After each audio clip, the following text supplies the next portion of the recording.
Okay, so let's dive in here. Imagine this, right? You've had one of those days. Uh-huh. We've all been there. Totally.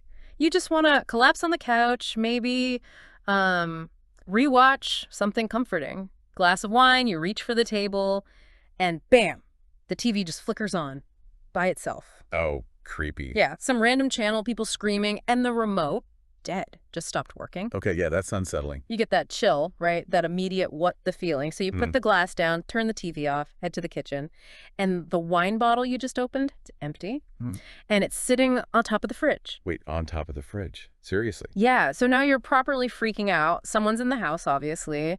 You grab, I don't know, an old hockey stick, whatever's handy. Makes sense. Self-defense mode activated. Exactly. Check upstairs feels weirdly cold, by the way. Check all the doors, windows, lock tight. Eventually, you calm down, tell yourself, okay, I'm being ridiculous. Settle back in. TV's back on your show. Wine's there. And you don't even see the shadow sort of crawling along the wall behind you. Okay, wow. That's quite a scene to set. Right. And it's called straight from one of the articles we looked at. It felt like the perfect way to get into this deep dive. We've got this stack of sources, articles, listing signs, loads of personal stories, some stats on belief. And our mission really is to unpack it all with you, pull out the juicy details, the weird stories, but also, and this is important, look at the other explanations the sources give for this stuff, the non-paranormal ones. Yeah, and what's fascinating, like, right off the bat, is how normal believing in ghosts actually is. It's super common across pretty much all cultures, all through history. The material mentions, I think, something like 22% of people say they've seen or felt something, an apparition. 22%, that's quite a lot. It is, and you see ghosts or spirits playing roles in different religions, different faiths. Think jinns or apparitions of Mary. And the sources also mention that feeling contact with, say, family members who've passed away. Yeah. That's common too and often feels quite positive. Right, so it's not all spooky shadows on the wall. Not at all. So while that opening story is dramatic, the basic idea of interacting with something unseen, it's pretty woven into the human experience. Okay, that makes sense. So let's get into the specifics then. What are these signs the sources flag? Where should we start? Maybe it was something really common today. Tech going haywire. Electricity doing weird things. Ah, yes. The modern ghost in the machine, kinda. Exactly. Like you read about phones just draining their batteries super fast for no reason. Right? Or lights flickering, appliances conking out, or worse, turning on by themselves. Yeah, the classic flickering lights bit. But here's a detail that really grabbed me from one source. Unexpected power cuts. But not total power cuts. Like maybe the power goes out, but your TV stays on, or the computer keeps running. Huh. Okay, that's specific and extra weird. Right. It feels more targeted somehow. Oh, and this one article had this bizarre, almost sci-fi test with an Xbox and a Kinect. A Kinect? Really? How does that work? Well, the idea was if your games are acting glitchy, like skipping around when you're not touching anything, you plug in the Kinect sensor. And if you're alone, but the sensor picks up another player in the room. Whoa, okay. The advice was literally get out immediately. Dramatic advice. Totally. Although they did add kind of humorously, you could also just not plug in the Kinect and, stay ignorant. Ignorance is bliss, perhaps. It's funny how these sources connect old ideas of spirits interacting physically with, well, our gaming consoles. Yeah, it's a very 21st century haunting sign, isn't it? Definitely. Okay, moving away from tech glitches. What about that feeling, just that sense that you're being watched? Ah, the creepy crawly skin feeling. Yeah, multiple sources described it. That persistent feeling, eyes on your back, or maybe the hair on your neck stands up in one particular room every time. And some sources suggest that could mean the presence isn't exactly friendly. One piece even had this dark little joke about ghosts wanting to stick around their old haunts. It said something like, you wouldn't want to come back as a homeless ghost, right? Yeah, grim humor. But, looking across the sources, there's a really crucial flip side to that feeling. Okay, what's that? Well, they strongly emphasize that if feeling watched comes bundled with, say, anxiety or feeling really nervous, maybe paranoid. Right, if it's more than just a fleeting feeling. Exactly. Then it could actually point towards an underlying mental health condition. Yeah. And the sources are super clear, that combination. It really needs checking out. Medically, maybe treatment. So it's not always something spooky. It could be your own mind or body signaling something. Precisely. It's a really vital distinction they make, this potential medical link. You can't just assume it's paranoid. That balance keeps coming up, doesn't it? Which is good. Okay, let's talk about something a bit sensitive now. Children. Kids seeing things. Right. This one's tricky. Because, obviously, imaginary friends. Totally normal. Healthy, even, for development. We all know that. Sure. Part of growing up for many kids. But the articles explored where that line might shift, like when an invisible friend becomes, as one source put it, terrifyingly visible. The suggestion was maybe pay attention if the child's description gets really specific, or if it's persistent, or if it genuinely scares them. Makes sense. If it changes from comforting to frightening. Yeah. And there was this one story, an anecdote that really stuck with me. A couple viewing a flat in Chicago. Their little girl, Claire, she was 3, loved the place. Okay. They ask her, "Do you want to live here?" And she's all excited, says yes, but then adds, "The little boy that lives there is nice too." Oh, okay. Immediate questions there. Right. The mom asks who she means. And Claire describes seeing a little boy her age in pajamas sitting in the dining room. Apparently he waved at her, told her his name, and said he was afraid of water. Afraid of water. That's such a specific random detail. Isn't it? It's mundane, but in this really spooky context, it makes it feel strangely real. And the sources often frame these childhood experiences as, well, potentially unique indicators. The idea being maybe kids are just more open, less filtered than adults. Possibly. Okay, shifting gears back to more tangible stuff, things you can see or hear happening, objects moving on their own. Ah, the classics. Poltergeist territory. Yeah, exactly. This is the stuff you see in movies, right? Objects falling over for no reason, lamps flickering again, but maybe not tied to a power issue this time, furniture seeming to shift slightly. Subtle things. Or not so subtle. Doors opening or slamming shut, faucets turning on, sputtering water. Okay, getting more active now. And then the really dramatic claims the sources mention, books flying off shelves, small objects whizzing past your head. That's when they start talking about poltergeists. Which literally means noisy ghost, No, yeah. known for physical interaction. Exactly. They sources brought up specific examples too. There was mention of a ghost hunter, Greg Newkirk, who apparently claimed he'd seen some intense stuffed books thrown, even people spontaneously combusting. Though the article was careful to say these were his claims. Right. Important distinction. And then, of course, countless stories online. Reddit is full of this stuff. But one really detailed account stood out from a guy named Ryan Crawley. It's okay. He moved into an apartment in Illinois, early 30s, first night. Hears heavy footsteps upstairs at 2 a.m. Nobody else there. Not a great start. Not at all. And over the next 6 months, it just escalated. Appliances turning on, furniture moving, faucets, cabinets opening and slamming. Wow, that's a lot. Persistent. Yeah. He apparently lived there for 2 years before finally moving out. Said he'd wake up with scratches sometimes and even felt pinned down by something invisible once. Jeez. That's terrifying. Pinned down. Yeah. That's crossing a line into something really frightening. And that fits the description the sources give for poltergeists. Mischievous, noisy, sometimes physical. Some accounts even claim they slap or push people. It's intense stuff. Okay, so beyond things physically moving, what about just seeing things? Not necessarily full apparitions, but glimpses. Like out of the corner of your eye. Exactly. Seeing things flicker or move just at the edge of your vision. The sources tried to differentiate, between normal eye flowers and something else.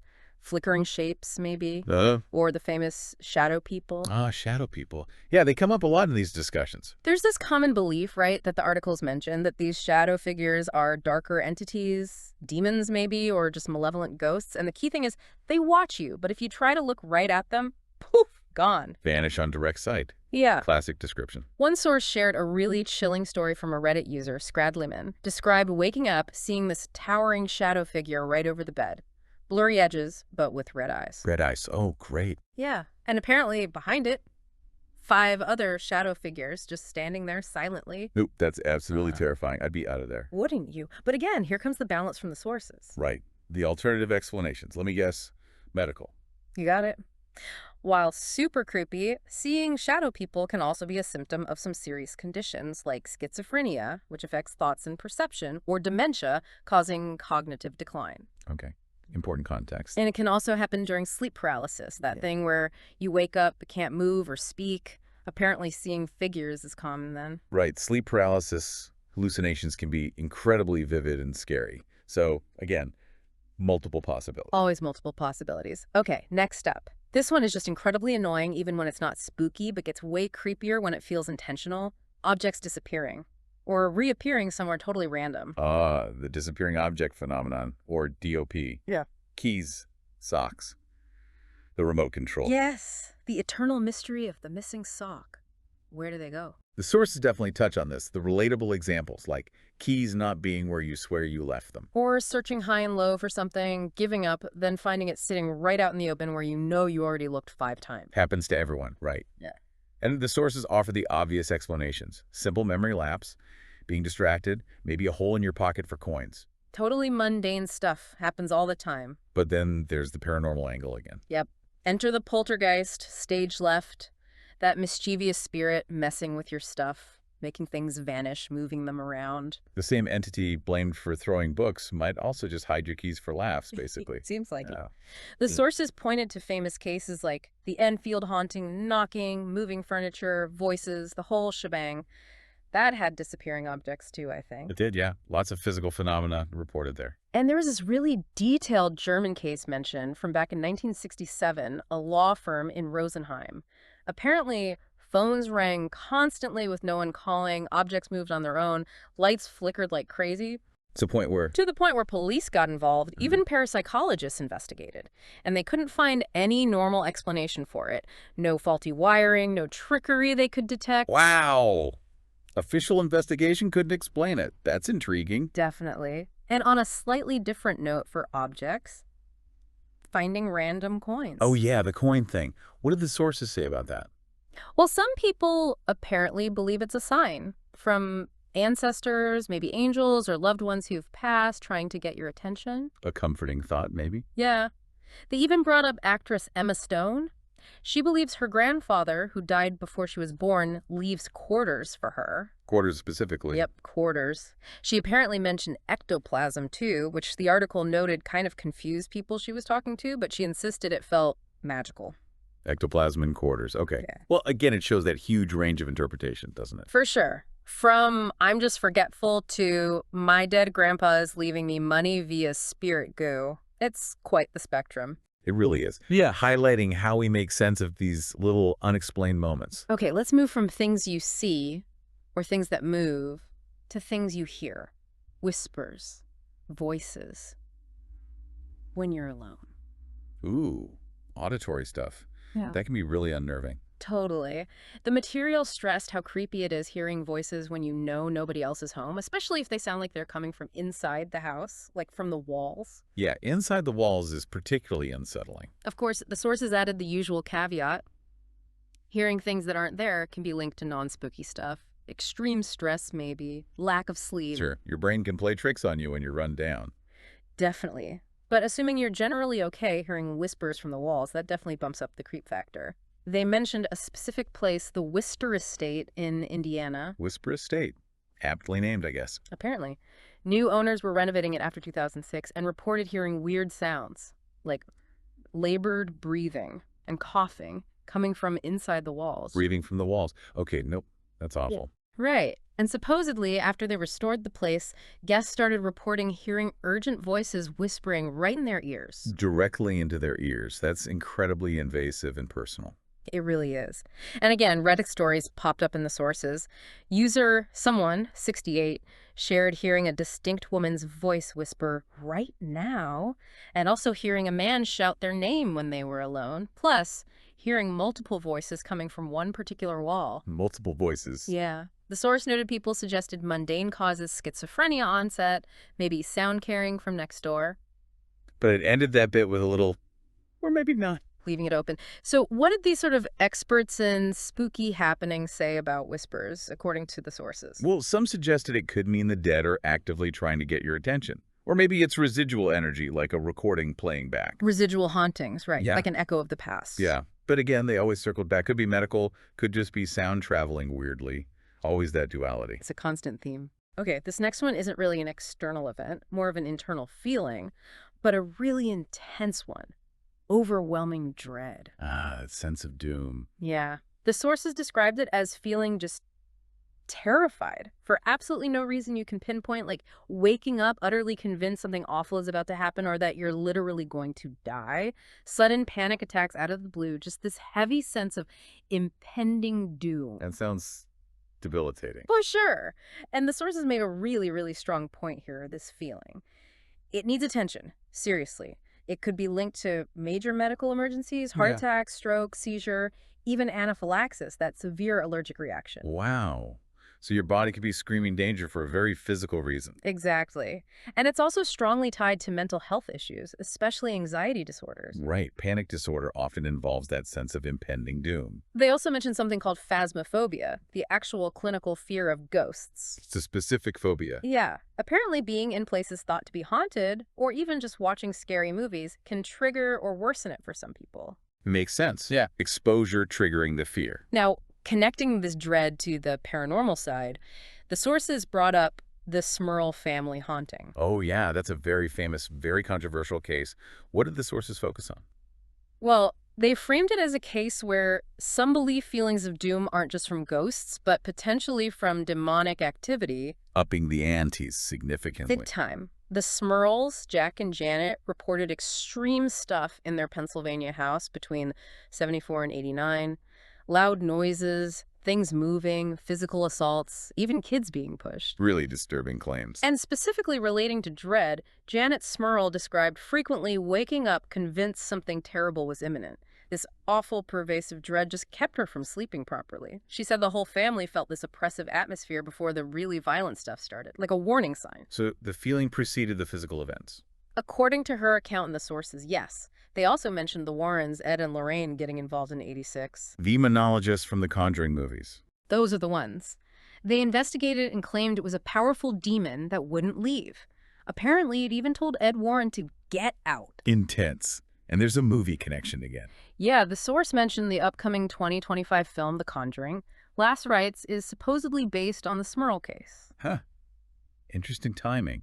So this section really pulls together extreme paranormal claims and serious medical warnings. Absolutely. It's maybe the starkest example of that duality we've been talking about. Dread could be a demon, or it could be a heart attack. You need to figure out which. Crucial difference in how you respond, obviously. Definitely.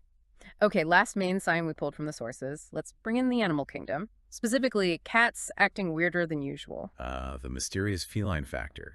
Always enigmatic cat. Aren't they just? The sources acknowledged all their typical weirdness, the chattering at birds, the weird gifts they bring you, the headbutts, the sudden urge to attack a cardboard box. Standard cat operations. But then it explored the idea that maybe, just maybe, cats can sense or see things we can't. Beyond just hearing a mouse in the wall. Yeah.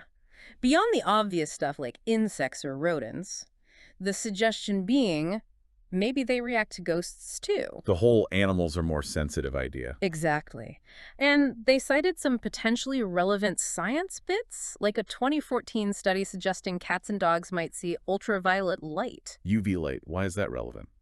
Because some ghost hunters use UV equipment, apparently, so maybe cats see something in that spectrum. It's speculative, but interesting. Okay, yeah. Intriguing connection. And also, cats hear much higher frequencies than us, like up to 5 times higher, so maybe they're hearing sounds we completely miss. That seems plausible. Their hearing range is incredible. So what are the signs your cat might be reacting to something spooky, according to the articles? Things like flattening their ears, puffing up their tail like a bottle brush, or just staring intently and growling at empty space. The fixed stare at nothing. Yeah, that's always a bit unnerving. Totally. One source even mentioned the dramatic possibility of a cat attacking you if it's possessed. Whoa, possessed cat. Yeah, but they immediately added a note saying it's way more likely the cat is just trying to defend you from whatever it perceives as a threat, ghost or otherwise. Instinct taking over. Okay, that's a slightly less terrifying interpretation. Protective cat, not possessed cat. Definitely preferable. And they mentioned cat expert Jackson Galaxy. Or cat daddy. That's him. He apparently noticed some really strange behavior in his own cat once, behavior he couldn't explain normally. And it led him to believe the cat was picking up on some kind of specific energy, which reinforced his own feeling that there's, quote, more out there than we can see.